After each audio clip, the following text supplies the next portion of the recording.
All right, well, I'd like to welcome everyone to today's Polyploidy webinar. This is our last Polyploidy webinar of the fall semester. And today we have two talks from three folks, which seems appropriate for a webinar on polyploidy. Up first, we have Doug and Pam Soltis, who are, I don't think, need much of an introduction, but they're professors at University of Florida and have long played a central role in studying the evolution of plant diversity, from molecular systematics and phylogenetics to understanding the role of polyploidy in plant evolution. And today they're going to talk to us about a new institute that they have established at Florida with other collaborators as well, the Polyploidy Integration and Innovation Institute. And I'll let them take it away. Great. Thanks a lot, Mike. Thanks for the opportunity to talk with everyone today. And thanks also for running this fantastic webinar. The community really appreciates it. So hi, everyone. It's great for us to have the opportunity to meet with you today and discuss our Polyploidy Integration and Innovation Institute, or PI3. Doug and I are going to do a tag team presentation with some back and forth, so we will attempt to keep everyone on their toes and help you stay awake. So PI3 is an NSF-funded multi-institution biology integration institute, and we launched this institute in June of this year, and funding will run through May of 2030. Now, as everyone in this webinar undoubtedly knows, polyploidy has long been recognized as being really common in plants in particular. But it's not just a plant thing, and it actually occurs across all major clades of eukaryotes, as represented here in the upper left of this figure. And polyploidy also occurs in bacteria and archaea, something that maybe most of us who study eukaryotes are not familiar with. And of course, even vertebrates, the group that we tend to think of as having a very limited amount of polyploidy, actually descend from a common ancestor that underwent 2 rounds of ancient polyploidy. So as illustrated in the center of this figure, polyploidy can also occur at the level of cells and tissues within an otherwise diploid organism. So for example, most human organ systems, such as the liver and heart, are polyploid, and at least 1/3 of all cancers arise from polyploidy. In addition, nearly all agricultural crops are polyploid. And interestingly, evidence from all of these systems indicates that polyploidy is often involved in stress response. So given its widespread occurrence, polyploidy has potential implications for agriculture, medicine, conservation, and the bioeconomy, as indicated around the periphery of this figure. So polyploidy research requires integration across organisms and across scales of biological organization, from the cell to the landscape. And we therefore thought that polyploidy would be a perfect topic for an NSF Biology Integration Institute. This is a program that seeks to integrate research and training across all of the divisions of bio at NSF, from MCB to iOS to DEB, with support from DBI. And in addition, PI3 gives us an opportunity to address a number of grand challenges in biology, such as the relationship between genotype and phenotype, and how cellular processes scale up to landscape impacts. Now, an example of interdisciplinary insights that can emerge when people from different research areas actually talk to each other is this paper that was recently published in Annual Reviews of Genetics.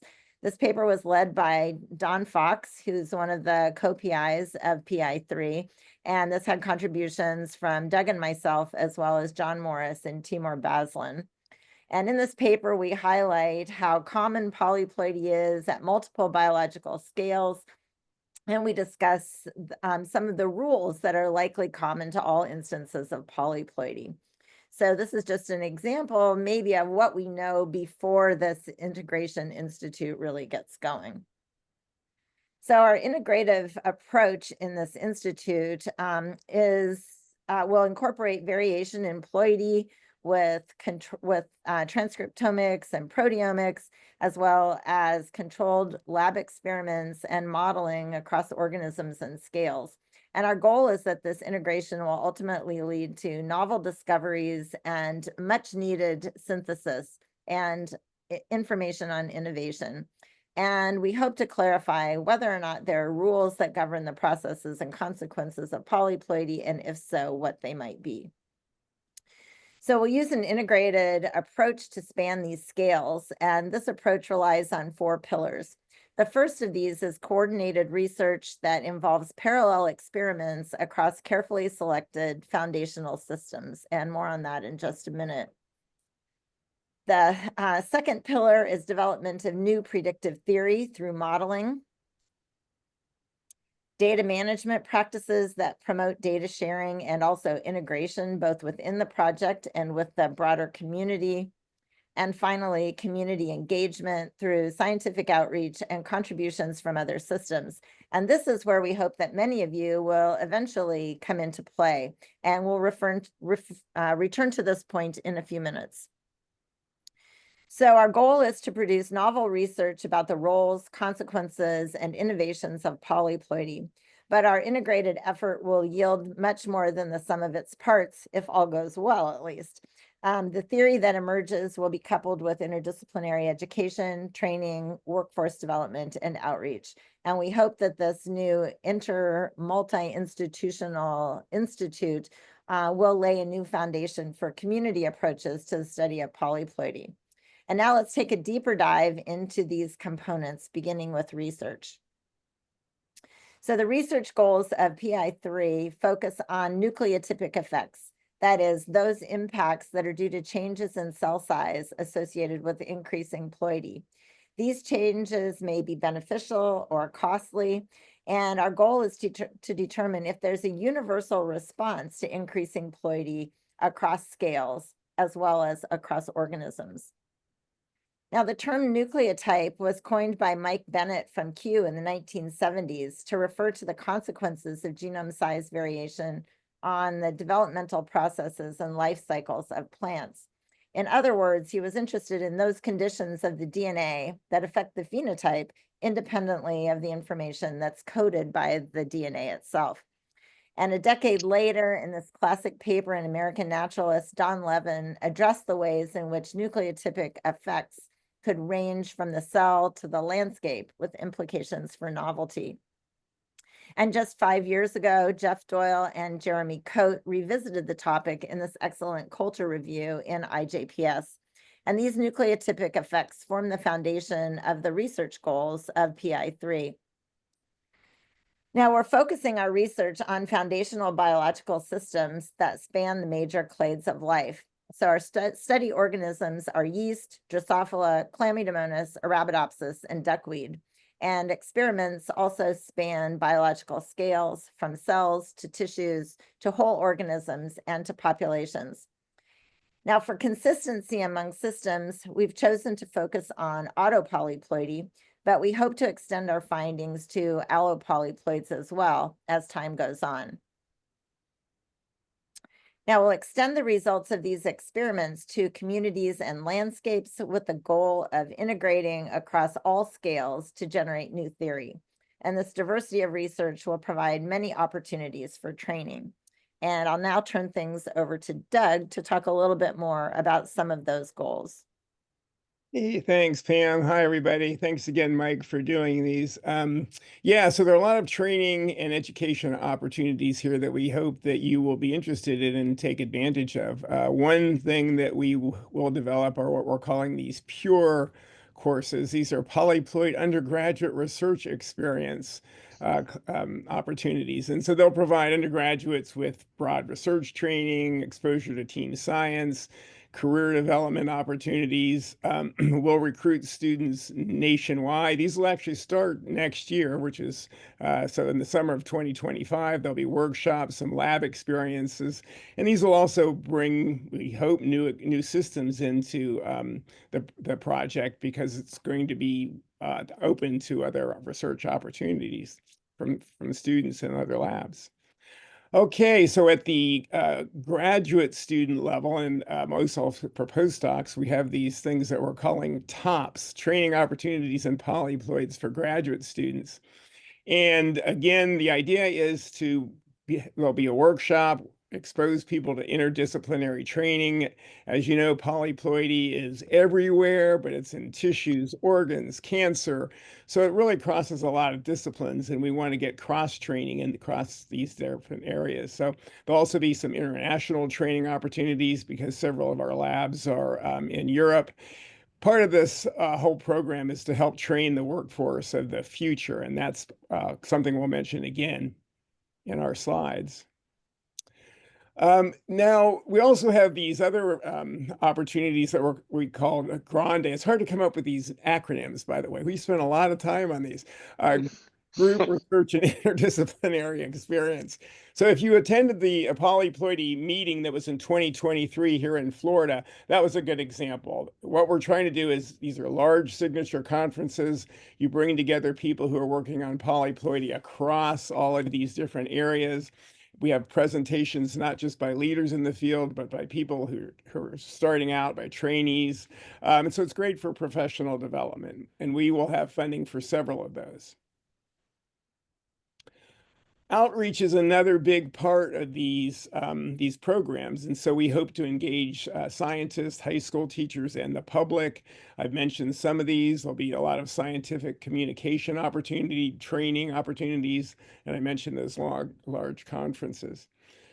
But we'll also be developing programs for taking polyploidy to the schools, to the high schools.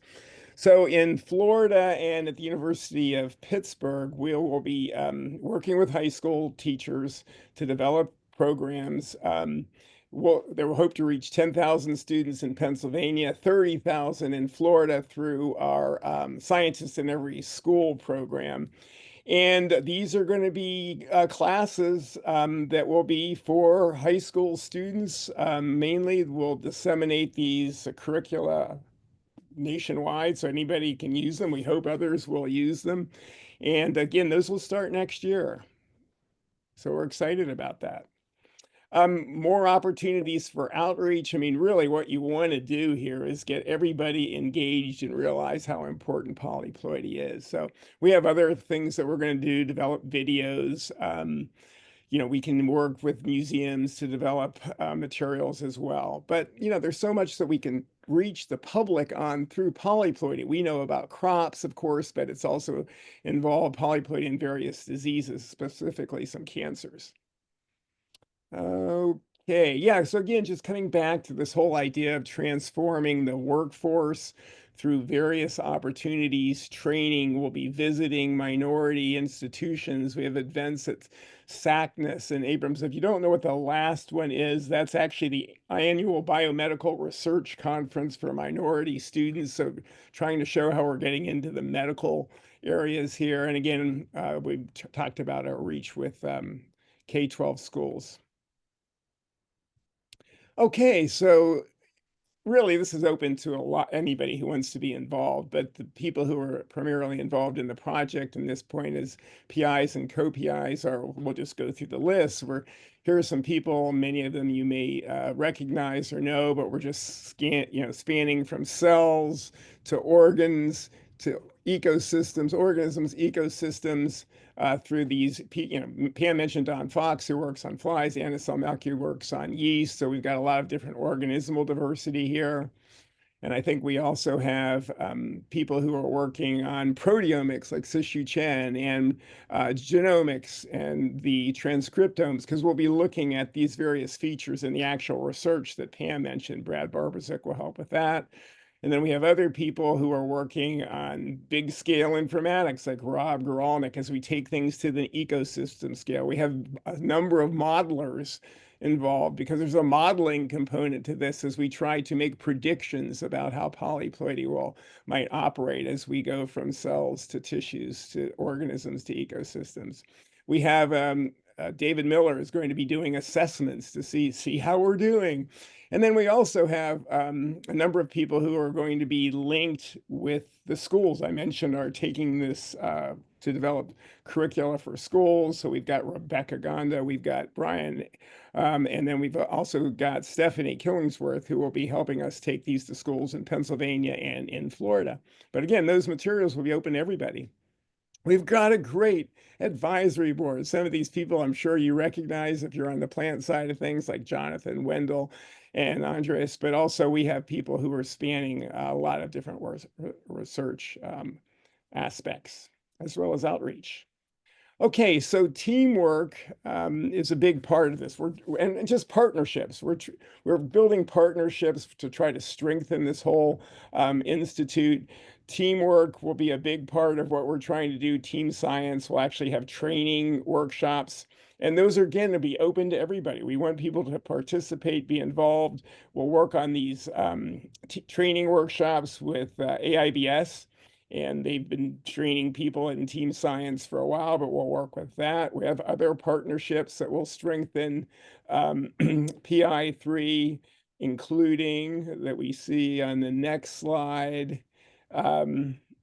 The training that we'll have with data carpentries. So we'll have training in data science, training in science communication, which I mentioned, and also a lot of internships. Right now, I think we have 50 possible internships. Again, we're trying to build opportunities here for students as they come through to build a sort of a better, more integrated workforce. So those are also going to be opportunities for other people to participate in. Okay, so what will we deliver? Well, hopefully a lot.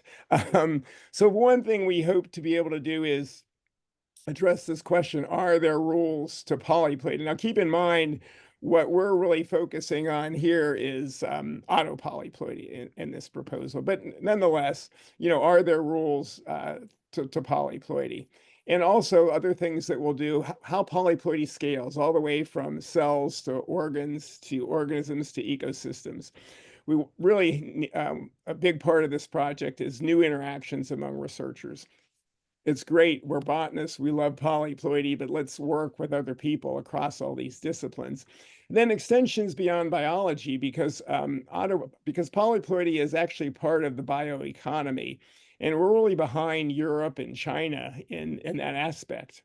And again, developing this diverse workforce of the future. And let's just get a broad appreciation for polyploidy. It's really probably the most important evolutionary process that nobody knows about. So wouldn't it be great? Imagine a future in which polyploidy is a household word where people are sitting around and they're looking at all these different organisms, and they're also, for various medical reasons, they're in touch with or realizing that what they're dealing with is polyploidy. It's everywhere. Wouldn't it be great if you could talk to people on the street about it and they know what the heck you're talking about for the first time? So that's a broad goal.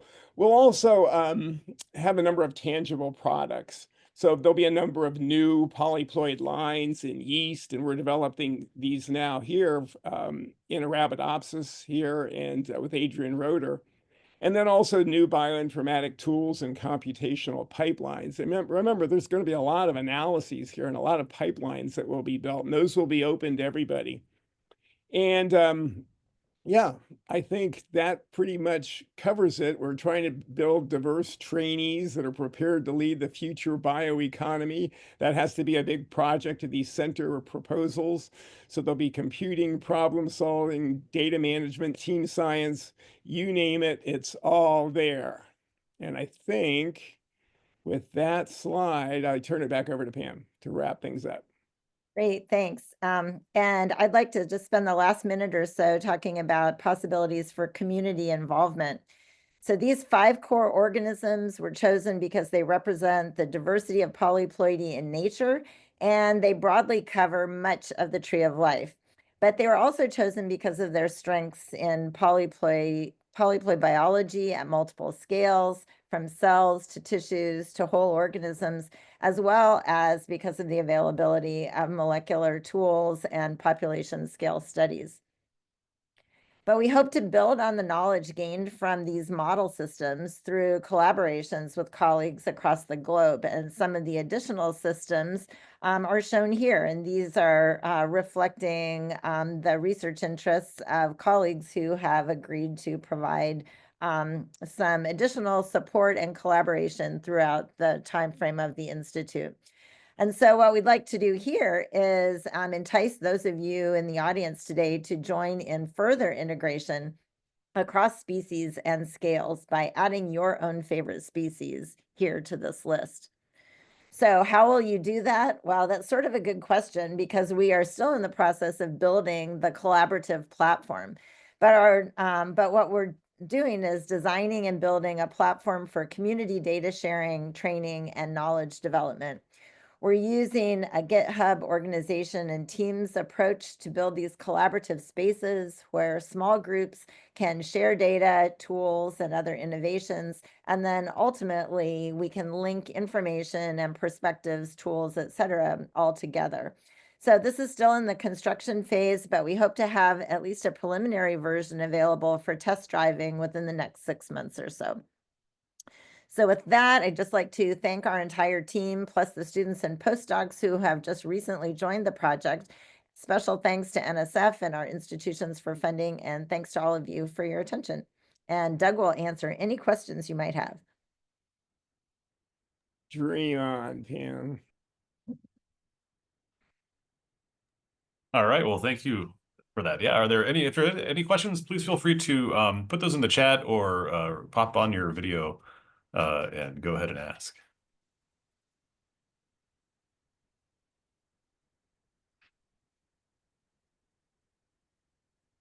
It's always a little delay.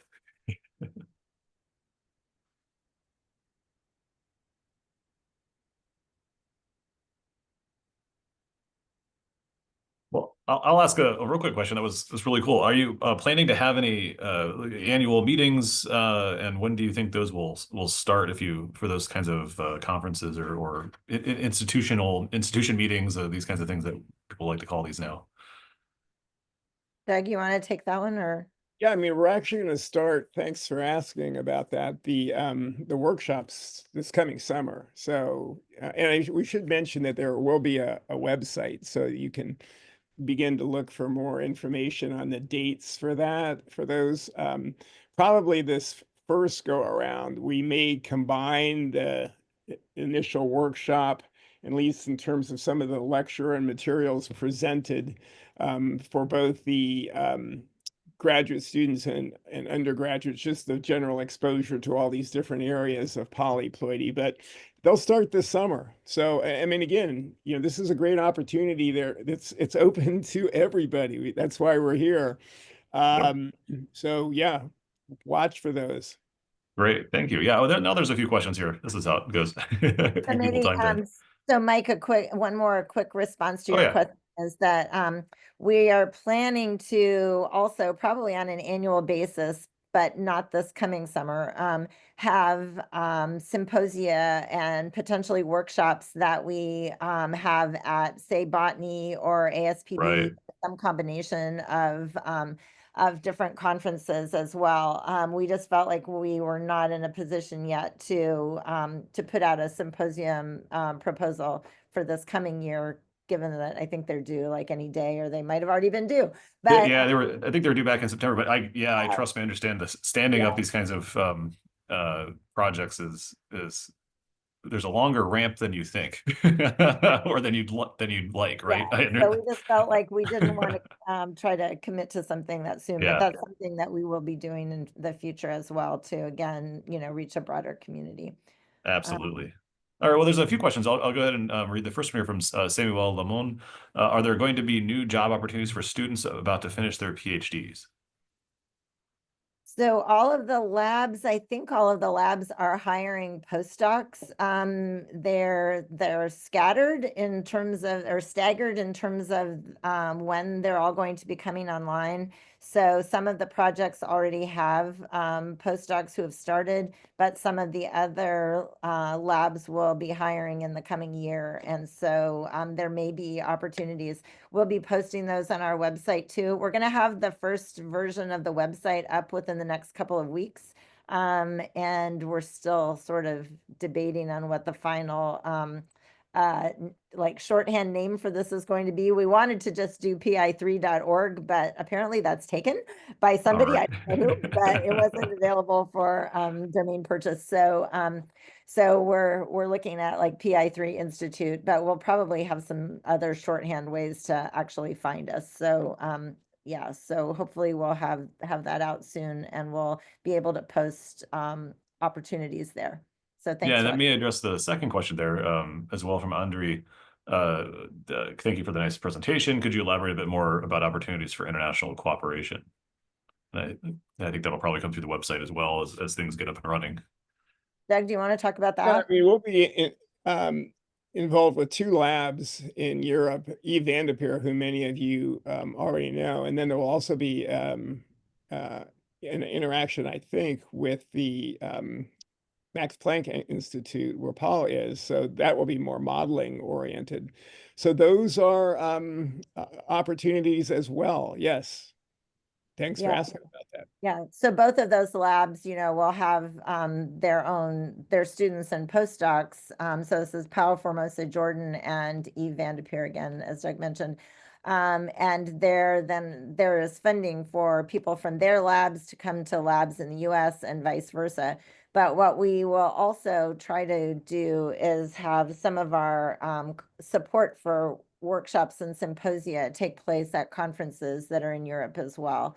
We funded some members of POW's group to attend a conference within the last month or so as well in Europe. So hopefully there will be many opportunities for integration there, because there is such great polyploidy research that's taking place in Europe. Absolutely. All right. Well, I think you've answered the last question there from David about just whether there's a website yet. There's a draft. There's a draft going. All right. Well, that was wonderful. If there are any other questions, folks, feel free to stick around and we'll come back to those at the end. And thank you both Pam and Doug for a great talk and introduction to this new institute. This is awesome. Thank you. Yeah, thanks again. Thanks, Mike. All right. Well, Trevor, we'll let Trevor pop on his screen sharing there. And up next, our next speaker for the second half here of the day is Trevor Faske. And Trevor is a research ecologist for the U.S. Geological Survey based here in Arizona. His research focuses on using and developing genomic perspectives of plants to inform restoration and conservation throughout Western North America. Much of his research deals with the impacts of hybridization and polyploidization on plants of conservation concern and how to improve restoration outcomes. Today, Trevor's going to talk to us about variance dissimilarities in mixed-ploidy genomic data cause irregular patterns in PCA and other clustering analyses. And with that, I'd like to let Trevor take it away. Thanks, Mike, for inviting me in the introduction, and listening to you read the title. I'm realizing how long that actually is now. Yeah, I'm a research ecologist or postdoc at the USGS. And yeah, this project kind of came about because a lot of the plants we work on and use in Western landscapes are polyploid or mixed-ploidy. And once I got a hold of my data, I was kind of trying to figure out what's the best way forward for some population genetic analysis. And this led to like a 1.5 or 2-year-long rabbit hole into simulation land with some mixed-ploidy data.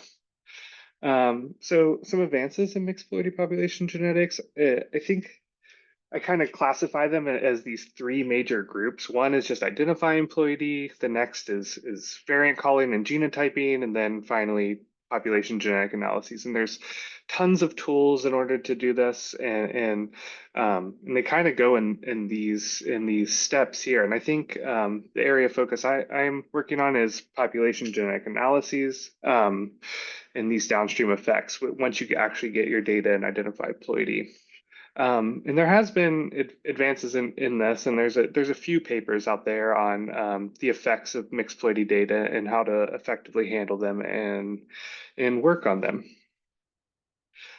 So the major question here that like led me down this rabbit hole was we expect differences among multiple ploidy levels and some biological differences, but how do those observed patterns we see in clustering analysis, is that biological, or is that an artifact of just how the data is presented and how we are handling the data?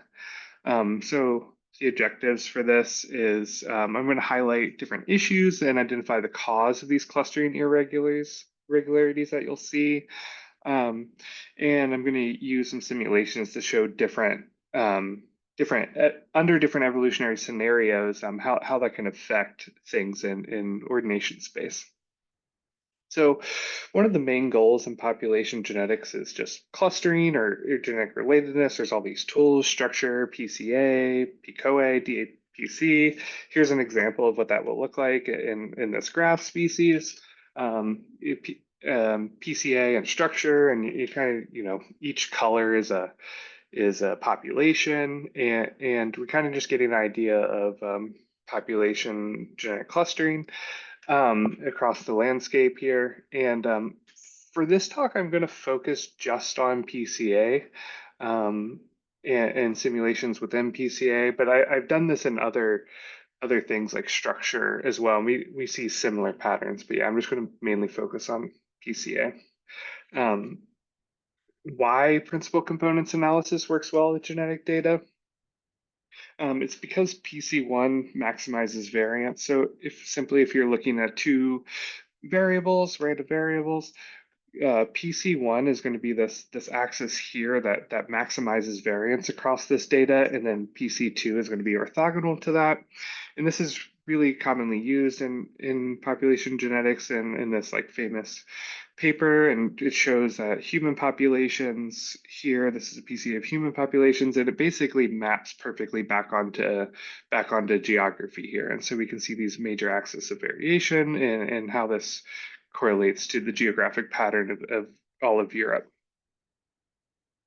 It also, PCA has genealogical underpinnings. So there's this paper by McPheen that shows that if you have, under a scenario, you have two different populations that have diverged with some amount of time, and say their divergence is 0.05 or FST is 0.05, the variance explained on the first PC axis is actually equal to FST. And that's like the 10th degree of linear algebra, and I'm actually pretty bad at math, but I can simulate some data, and so I simulated this scenario here to kind of highlight this. So we have a diploid, 10,000 loci, two populations, and we have a FST of 0.05.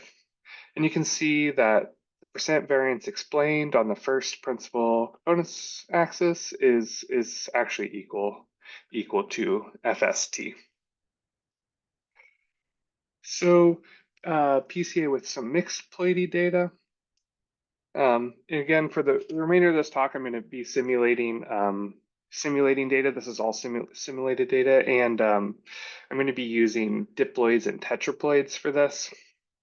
And what we expect to see is something like this. So red is one population, blue is another population, circles are going to be diploids, and squares are going to be tetraploids, and I'm going to keep this the same throughout the whole talk. And we expect to see something like this, where the major axis of differentiation here is due to population structure, and kind of it's modeled exactly like this, where the diploids and the tetraploids have the same underlying allele frequencies underneath, and so we'd expect to see something like this. But in reality, when we run a PCA on this, we get this, where there's a reduced spread in the higher ploidies. So you can see that the tetraploids all kind of cluster together. In the center here, the major axis of variation or differentiation across these things is still due to population, but we see this reduced spread in the tetraploids.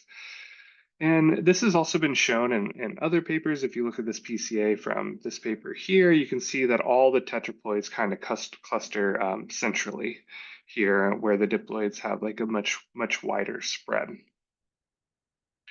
And this kind of sent me down this rabbit hole, is why. And the answer is actually pretty simple. There's just variance is different between 2x and 4x, and I'm going to run through a scenario with you and show this. So if we take these like simple, diploid organism here, right, where we have like some possible genotypes, AA, AT, and TT. The way we numerically represent this is 0 and 0.5 or 1. So that's just the probability of sampling a T for here in this case, and this is commonly how this is represented. And in a tetraploid, we'll get something like this, where we have 0, 0.25, 0.5, 0.75, and 1, right? So it's, again, because we have 5 possible genotypes, it's just the probability of sampling a T.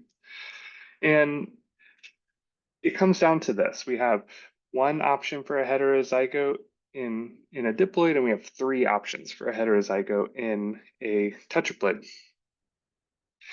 And we can use there's an equation to get the expected amount of variance between these different ploidy levels. And so using these genotypes, and we have equal probability of sampling each genotype and allele frequency of 0.05, our expected variance in this is 0.166. And in a tetraploid, it's under the same scenario here, equal probability of each genotype. It's just 0.125. And so always the tetraploid or the higher ploidy levels have a reduced variance compared to the lower ploidal levels. And so going back to this here, this is actually what we're seeing. We're seeing there's a reduced variance just based on the numerical representation of these things. And so we get these irregular patterns in these clustering scenarios. It gets a little bit more complicated too, where if we look at different allele frequency distributions, so this figure here on the left is going to be an allele frequency distribution, and this figure here on the right is going to be the difference in variance between a diploid and a tetraploid.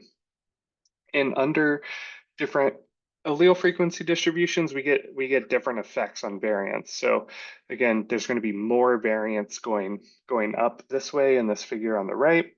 And again, always the tetraploids have less variance than the diploids, so that's why all the numbers are positive.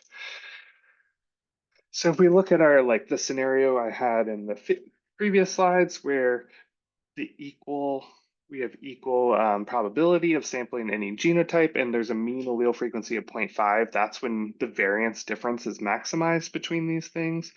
But we know that's not the case in the real world, where we don't get those equal probability of genotypes across this allele frequency distribution. So like simulating these things and looking at more realistic allele frequency distributions, you can see this number's jumping all around for the difference. So it's not even that variance is different in the same way all the time. It really matters across your allele frequency spectrum here. So for the remainder of this, I'm going to go over a couple of different evolutionary scenarios and how different things like FST and sampling size and things like that can affect these things in principal component space, and using simulated data. So we just have a simple beta binomial distribution. And this was through a lot of help from Alex Berkeley to get these simulations working and right. The adjustable parameters we have for this is there's multiple different ploidal levels, number of loci, individuals. We can adjust all these things, sample sizes, allele frequency distribution, and FST. And moving forward with this, and just what I'm going to show you, we have all auto polyploids, Ploidy gnome, only diploids and tetraploids, 10,000 loci, 400 individuals. To further complicate this, we know that standardization has different effects on PCA. So you always want to standardize your data in some manner before running these clustering things, because again, variance really affects them. And so I did 2 different types of standardization. One is this scaled.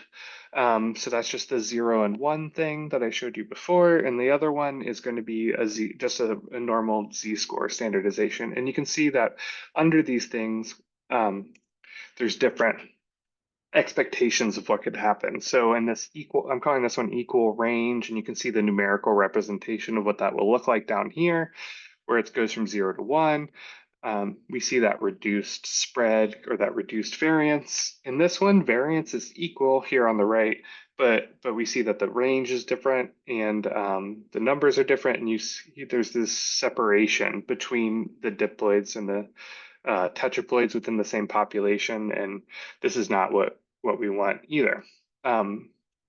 So these are the two different types of standardization approaches I'm going to be using moving forward, and show you under different evolutionary scenarios.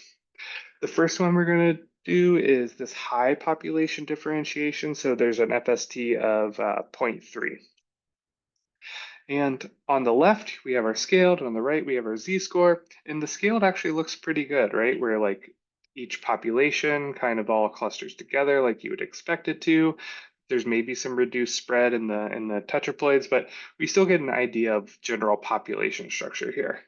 In the z-score standardization, we're already starting to get that disparity between the diploids and the tetraploids within the same population.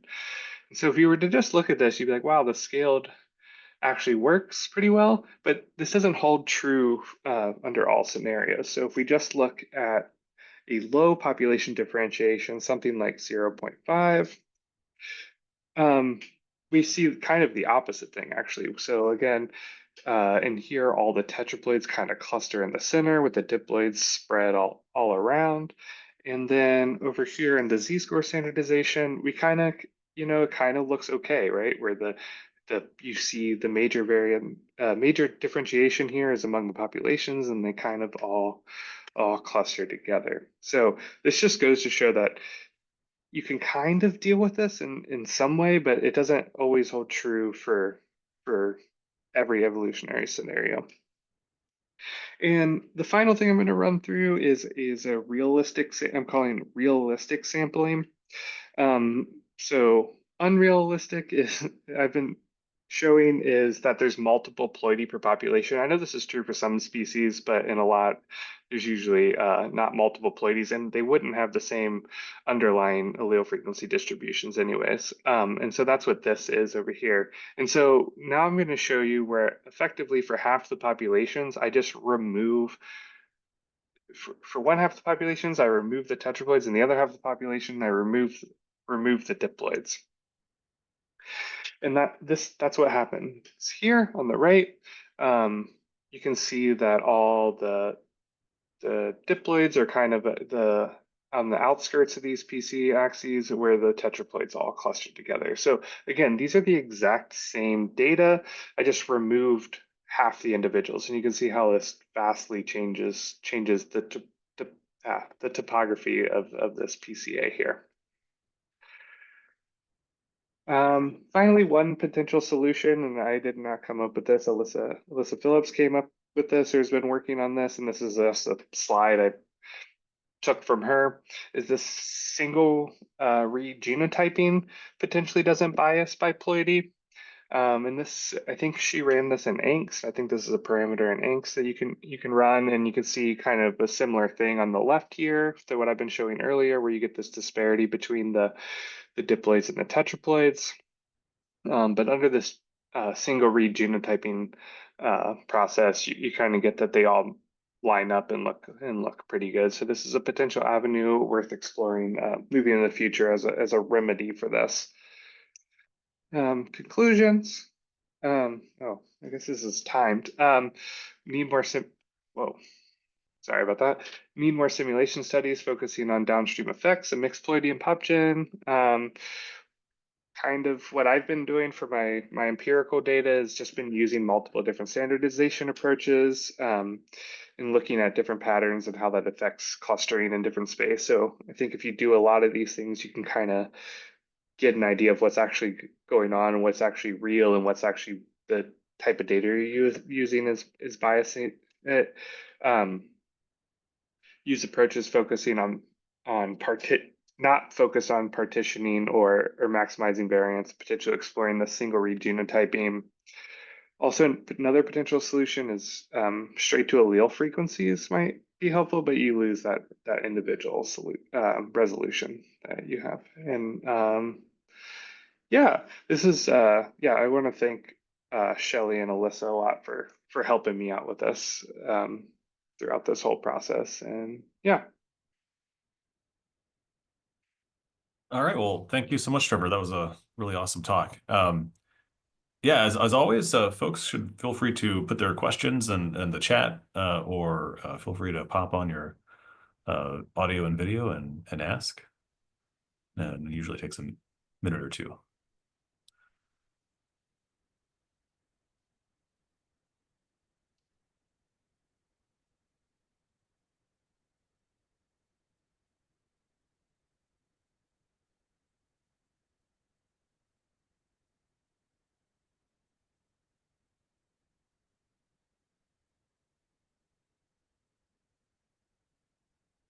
Yeah, any questions for Trevor or for Doug and Pam? Feel free to drop those in the chat.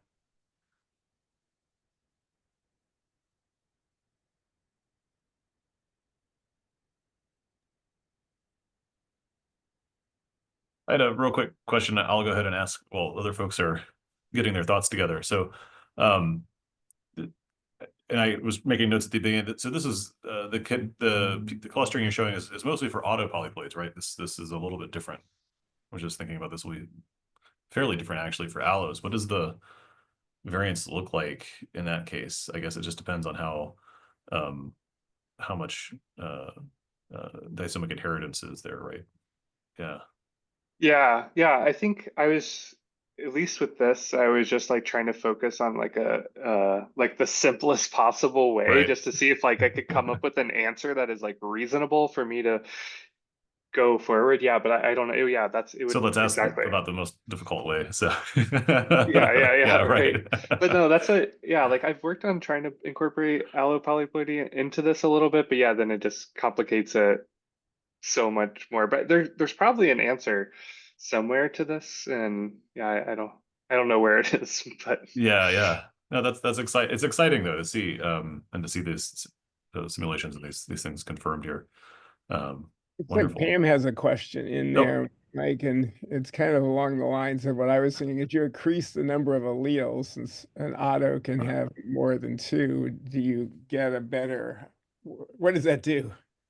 Does it help? yeah, I actually don't know. Um, so yeah, I think the way I've simulated this and thought about this most is with the data that I would actually be using moving forward, and I don't have that sort of resolution in my data to be able to figure that out, and I'm kind of going under the assumption because we're focusing on population differentiation across like a pretty small geographic scale that it's not as likely to to be the case. But yeah, I honestly I have no idea. I'm sure that would probably help get a finer scale resolution of those things and maybe help, but I have no idea. Do you think it would make the dispersal in those plots a little bit broader if you had a more alleles? I know a lot of pop gen modeling, even in tetraploids, happens with two alleles just because of the simplicity of it. But I'm curious, Yeah. if that would cause those, because you get more types of heterozygotes, right? So Oh yeah. Yeah, the more heterozygotes you have, the bigger this disparity in variance is. Like just the more options, variance gets larger. So yeah, cool. And then yeah, there's another question there, a couple here. One from Andre. Thank you for your talk. What will happen when we add higher ploidies, like hexa and octoploids cluster even more centrally in the PCA in this particular model? yeah, that's exactly what happens. So yeah, again, the more options you get, the the less variance there is. Yeah, that's the right way. And so as you get less and less variance, should cluster more centrally. And Justin here, and again, folks could pop on their video if they want. But Justin asks, are you using equal read depths between ploidy levels? I'm assuming not policy levels. And if so, have you explored using different read depths for diploids than tetraploids? And he imagines that sequencing tetraploids at a higher depth might lower your expected variance to be more equal to that of diploids. Yeah, I haven't tried modeling different read depths. I think that's something we might explore in the future, especially with trying to simulate and see if this single read genotyping thing actually works out. So I think that's going to really matter with read depth. And so is like, yeah, missing data and coverage and all these things have really different effects in PCA space too. But yeah, I was just going with hard genotype calls here, just trying to show the simplest possible solution here. But Yeah. yeah. Yeah, I can't remember actually which way it goes with higher read depth or lower read depth if it clusters more centrally or more broadly. But I think yeah, higher read depth usually you have finer scale resolution, so it definitely should help a little bit. All right. Oh, no, I see Justin Ramsey's got his hand up. Justin, go ahead and pop up. Yeah. Hey, I'm just curious. Great talk, by the way, and fun to see this. I'm just curious if there's tendencies with the population genetics of polyploids that might lead to patterns that are real. And then, so if drift is different in the polyploids because of a bigger effect of population size or something like that, so there's actually sort of real patterns you might expect to see. And when you're simulating this, you're trying to sort of look for effects that are just sort of more of an artifact of the higher ploidy. Do you know what I'm saying? If there's a merit in sort of evaluating that. Yeah, I think that's like what started this whole process for me is right.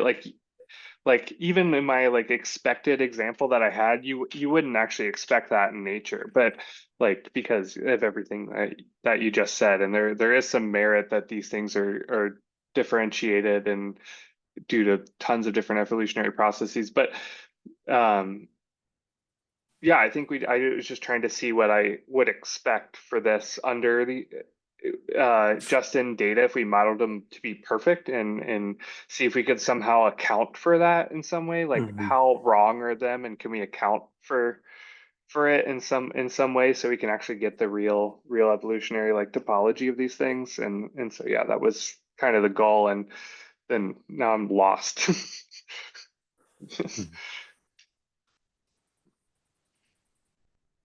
All right. I did have a question for Pam and Doug, and that was, I was curious about their plans for allopolyploidy, potentially with their Innovation Institute. And I guess what I wonder is if allopolyploidy isn't as dispersed on the tree of life as well, and maybe it doesn't have a biomedical connection the way autopolyploidy does. So I'm curious how they were thinking of tackling allopolyploidy.